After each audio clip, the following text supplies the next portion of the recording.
La santé de l'école française, en fait, c'est quelque chose qui est assez paradoxal parce que tout le monde sait qu'en gros, ça va mal.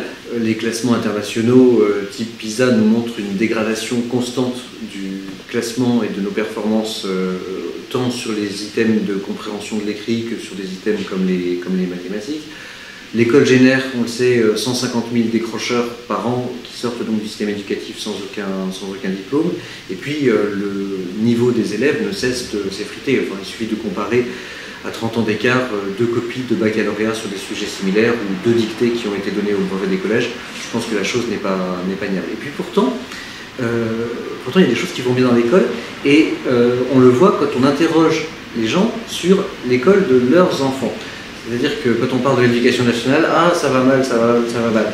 Mais votre école, l'instituteur de vos enfants, le directeur de l'école à côté de chez vous, celui que vous croisez au marché tous les dimanches matins, ah ben là ce sont des gens formidables, etc. Et ça traduit qu'il y a encore dans l'école une belle vitalité qui est véritablement incarnée dans les professeurs. Il se passe des choses qui sont très très belles, souvent dans les classes, et il y a un véritable rapport de confiance sur lequel il faut reconstruire entre les parents d'élèves et leur école.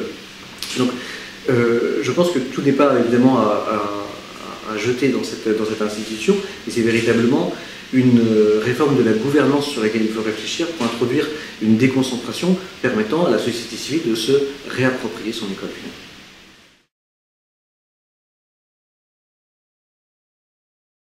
Alors l'école de la deuxième chance, c'est une initiative formidable qui permet à des jeunes, des moins jeunes, en situation de décrochage scolaire, de revenir dans un parcours éducatif et avec à l'horizon souvent une mise en situation professionnelle. À SOS Éducation, nous accueillons régulièrement des stagiaires qui ont fait ce parcours, et pour nous c'est l'exemple même du type d'initiative bien pensée parce qu'elle est concrète, elle ne se plie pas à un modèle unique et égalitariste d'éducation. Elle répond de fait à un besoin et elle donne des fruits et elle s'évalue à ses résultats. Donc c'est ce type d'initiative qui pour nous doit être favorisé pour redonner à l'école sa mission qui est de conduire chacun dans la mesure de ses moyens vers le mieux qu'il peut donner.